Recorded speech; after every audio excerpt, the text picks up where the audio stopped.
Yo, what's up, everybody? What's up, Kev? How we doing? Doing Excited? good. You got to check the flick out. And I am being your spoiler, and you're going to spoil me, even though I've watched a bunch of videos to try to figure out what's going on until I can schlep my butt up to the movie theater. How was it? Spoilers, spoilers. Spoilers. Yes, if you haven't seen it and you don't want to be spoiled, turn away now or turn it off and come back after you see it and let us know what you You thought. don't want to be like milk. Right? But yeah, spoilers from here on out because we are a spoiler channel. We believe in talking about the whole thing.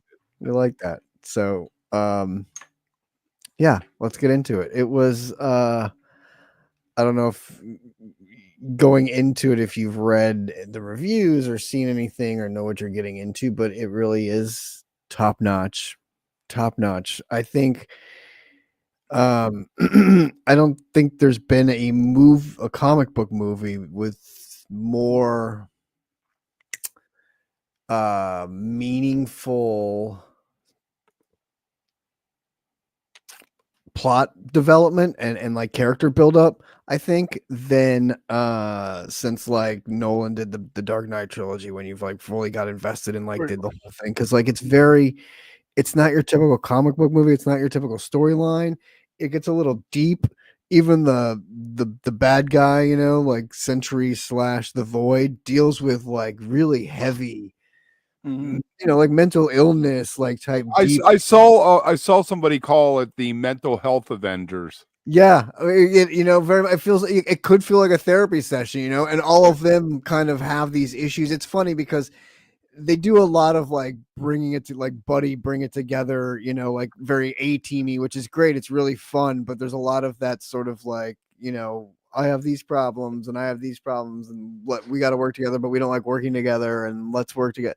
So it's cool though the way they finally do all end up together and working together. And a couple of them have these like moments where with Sentry that take them into like this other dream world state, and they have to like deal with their worst things when they're in this other realm. And you kind of wish the other two of the other characters got that as well. You know what I mean? Like you kind of want everyone's backstory, not just like half of, like you kind of want to know, especially because it's Bucky and Ghost who don't touch him. It's well, we know Bucky's backstory. You know a lot of it, but it's pretty fun to get. Yeah, and his are always interesting. But I'd love to know more of Ghost. And let me ask you this: there's the fight in the beginning. She sends them all. Valentina sends them all to kill each other, except Bucky isn't there because he's a congressman. Is this our like baseline start?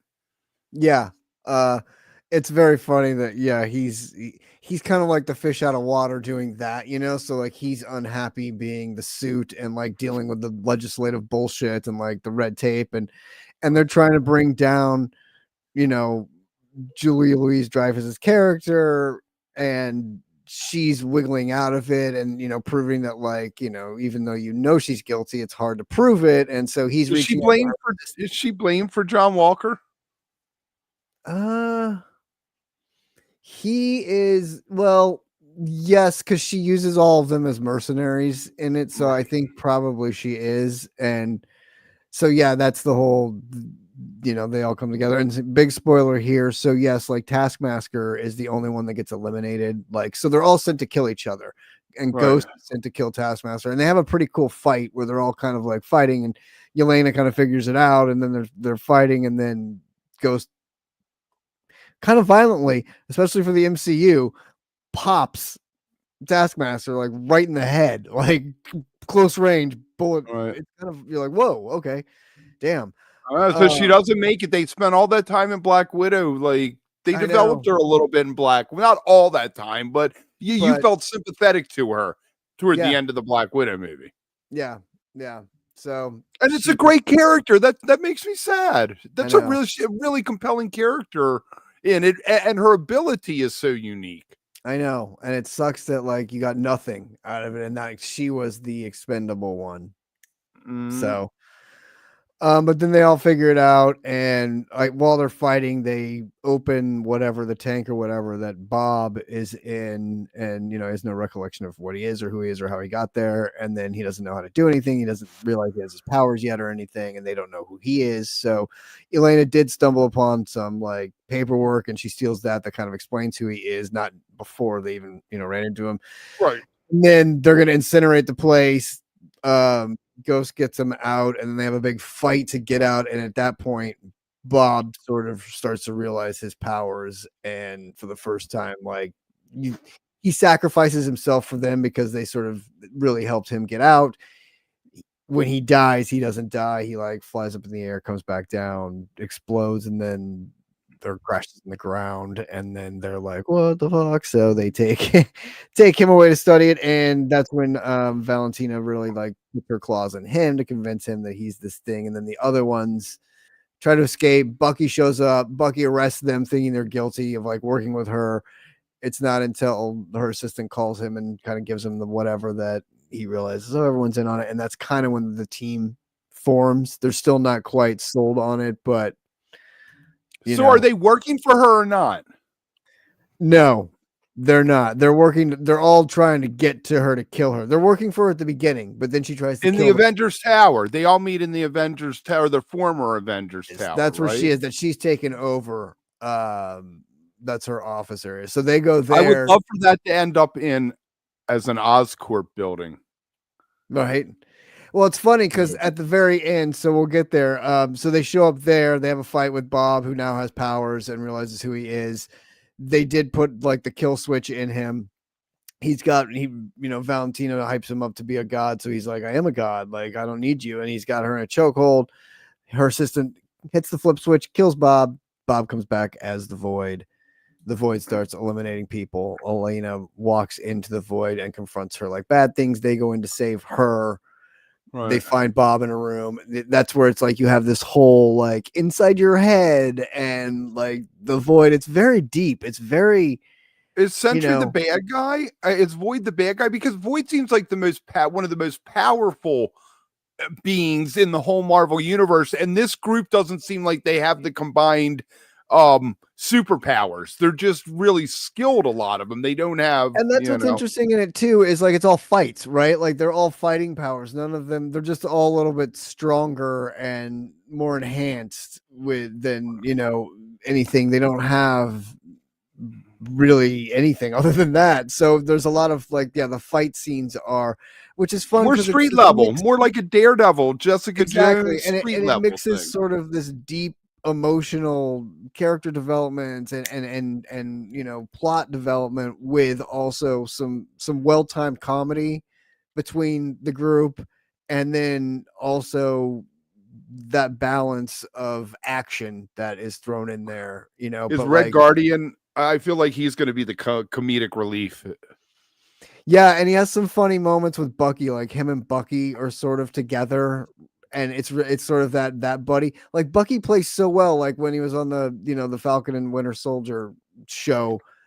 Once they finally got together, which was like 6 episodes in, it took them forever to finally like hang out. But once they did, that buddy unit was so fun and unique, and that's how this is. Like once him and Red Guardian are funny together, and like kind of the way that they, but yeah, so to answer your question about the Void, yes, he is like super, vanishes people, like super powerful and super like that negative energy, and the way they fight it is, that whole like team and unity thing, and they go in to find Yelena, and Yelena's already in there to find Bob and rescuing Bob. So then they all fight together, and then Bob confronts himself as the entity, but then fights it, and then they realize that by fighting it, he's just giving, it's almost like giving into the dark side. Like you're giving it the power it needs, so you need to like not fight it, and then that sort of eliminates it. So it ends though very ambiguously with Bob still part of them, just not being able to remember anything, and like. But is he Sentry at the end? When you leave it, is he Sentry and the Void doesn't exist anymore? Right. Or the Void That's kind of how they leave it. That's kind of how they leave it, but they're also kind of, it's vague, right? But Sentry plays a big role coming up in Doomsday and stuff. So he's there. And so the movie ends there.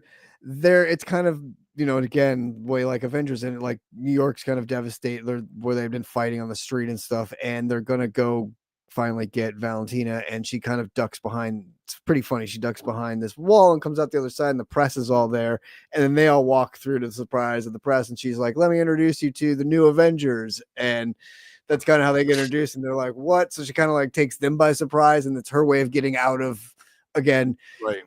her big thing was like she was going to use Sentry to kill all of them and use Sentry as this new thing, the new protector, fighter, right? The new protector of Earth, and frame them and kill those guys and frame them. And now her new way is to make them the new Avengers. So very fun, you know, like fun way of like doing that. Explains the asterisk, and Thunderbolts comes from Yelena's soccer team that she was on, and so that's kind of why they took that name. There's a funny little story in the movie about that.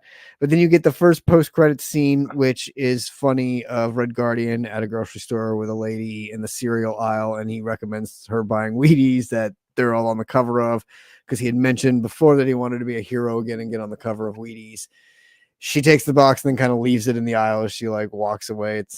It's funny, you know, and then you wait till the very end and you get the longest post-credit scene in Marvel history. I mean, it's long and it goes on and it's funny, and it addresses Sam starting up his own Avengers, copyrighting the Avengers so they can't use the Avengers.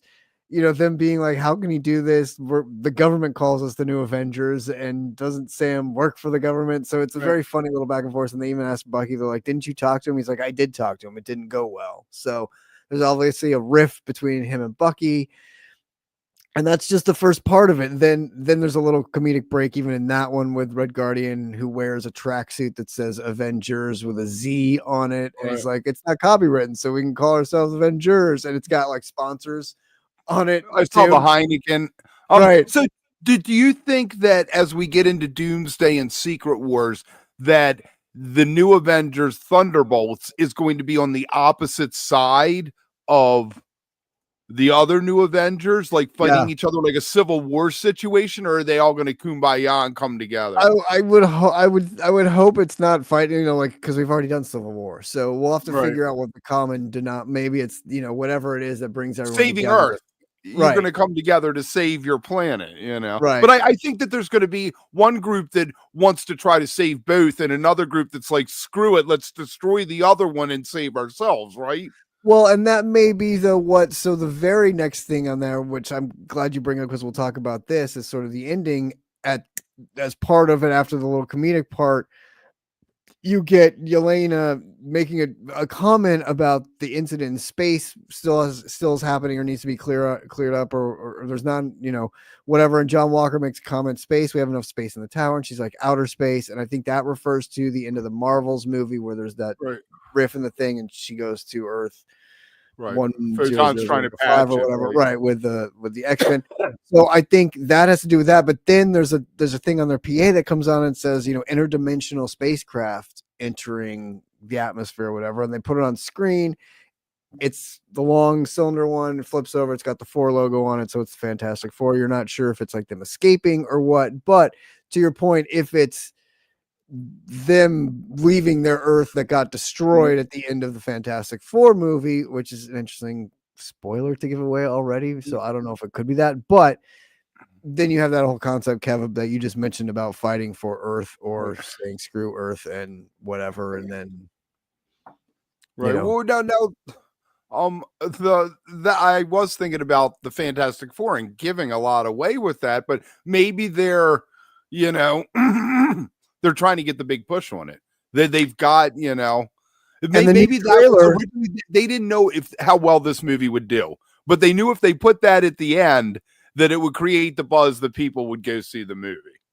And I'll tell you, it's a really the way I saw it too, and obviously it'll not always happen like, but the Fantastic Four trailer played at the very end of all the other trailers and was the last thing that played before the Marvel movie started. So it was a very interesting bookend, because you watch that whole trailer, and the new trailer has a lot in it, right? A lot of what's like a lot of the plot anyway, of what kind of builds out the plot anyway that you're thinking. And there's a couple shots in that even of Earth blowing up, them looking at the Earth, and so then to see this at the very end of the movie, you're kind of like, wow, weird bookends of the movie containing that, Right. with where this thing leads. And this one does pick up right after the events in Brave New World because they mention Hulk and destroying DC and all that stuff. So this is right behind that one. And then the end of it is, like I said, 14 months later. I have a feeling as we get toward the end of the Fantastic Four movie, we're going to see the exact same scene from their perspective of entering Earth. And that's where these two movies are going to combine and right, and set up what's coming. Yes, yeah. I hope so. I hope that I'm wondering. I wonder a lot about the kid because she's pregnant, obviously, in the trailer. But he's, got to be older before he becomes another one of the most powerful characters in the whole Marvel universe. Right, and and I think I saw that the casting call for Doomsday was, I think it was like was it 10 to 12 or 12 to 14-year-old for that role? It's 10 years. It's going to be a whole decade gap between something like it. Or it's in the time travel, or it has to do with like going from one to the other. Right. Interesting. So let's talk a little bit about, I want to know your thoughts. In the comics, Thunderbolts came out late 90s, maybe 96, 97, led by Baron Zemo. We've had Zemo in the MCU. He's nowhere to be found. That's true. He's on the raft or in the jail, I think isn't that where we left off? Yeah, I think so. Yeah, is where we left him. And that's why we were all like, when that happened way back, we were like, they're going to let him out the form. We thought that Thunderbolt, the president now, was going to let him out to form this team, was originally what the theories were 2 years ago or whatever. Right. Totally. And it's weird that it has nothing to do with the president, with the Thunderbolts nickname. Yeah. It's strange. Thunder Ross, Thunder nothing. Yeah, nothing. It's all it's her soccer team. Which is really funny, and that's a little. So, what do you give it? Where do you rank it in the canon of Marvel movies, and generally as a movie that someone can just go watch? I think again in the canon of what's come after Endgame in the new phase of the Marvel movies, right at the top. I think as far as everything else goes, we've been on a little bit of a downswing, a little disappointing with some stuff that's come out. Daredevil lately. And then they're back, man. Back. Daredevil, very true. I mean, that show really. I still think if you include the shows in there, I still think WandaVision and Loki are up there as far as like top things, and then possibly this can jump in there, and then Daredevil. But if you're talking just the movie, I think Thunderbolts, Spider-Man, Deadpool, Shang-Chi. Yeah, I remember that. Doctor Strange. Wakanda Forever was okay. I mean, some of them, all of them were okay. Okay, but none of them were like okay to worse than that, because like Ant-Man and the Wasp wasn't great, Thor: Love and Thunder wasn't great, The Eternals. You go back and watch it, and it's okay, but it didn't lead. It doesn't. There's no why. Why did that happen? Right, and that's kind of the missing link with a lot of, especially when you watch some of the when you go back and watch all the movies through and some of what the post-credit scenes try to set up that don't ever happen, like the one in Eternals, for instance. You're like, well, that never did anything. That never went anywhere, So it's kind of like those things that leave you a little, well, okay. So I don't know, but this one was really good. I mean, hats off to them for taking a bunch of characters that were sort of, I don't know, side characters, B characters, and then turning them into the next A character. You know what I mean? Telling the story and letting them go through this and turning them into the next round of. Right. We've invested so much time though in like Bucky.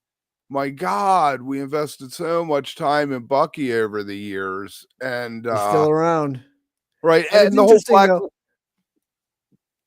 Go ahead. Well, it's interesting though, because you have these, and then you got to wonder, to that point, like because Bucky's been around and was in like the original Avengers, right? Kind of with Sam too, and like with Captain Marvel. And we had talked about sort of where we thought some of the new Avengers would come from with the next generation of younger, like the new Kate Bishop and sort of those characters and where they were going to be. And so it's interesting. I don't know. It's interesting to see who all is going to be on what side and who's got what, because even Yelena was around with the old Avengers too. You know what I mean? Like she has that blood in her too from her sister. So I don't know. It'll be interesting to see the crossovers and where the new ones, like who's part Yelena. of what squad. Who squads up with who? Such a great her cameos, like in Hawkeye, when she was sitting there with Kate Bishop. Yeah. You like the mac and cheese, I'm just so like, so again, and now she knows, she knows Kate Bishop. So where does she recruit her for the event? Like, you know what I mean? There's a lot out there that West Coast Avengers. Do we get a West Coast Avengers or a young Avengers with all women? You could have She-Hulk, you could have her, you could have Ant-Man's daughter. So you still have all these other characters, and even Ant-Man and the Wasp out there, who I'd assume would be on Sam's squad because of whatever. But again, it's just such an interesting. I don't know. It'll be interesting to see how all of this comes together and where they're at. But good job on them on this one. It really feels like like you said, Marvel is back. Like the MCU is back. This one leading off and leading us into the Fantastic Four as the next movie only seems like things are on the up and up. And the level of excitement should be raising, because this was a great step in the right direction and really, really well done. So good on them. And I highly recommend it. Go check it out. See it in the theater before it goes on Disney Plus. There you go. That sounds like good advice there for everyone. And like and subscribe. Right. If you're watching later, make sure that you like and subscribe, and follow us on social medias. We're all over the place on social media there. Changing the backgrounds. Ooh. Fascinating. Absolutely fascinating.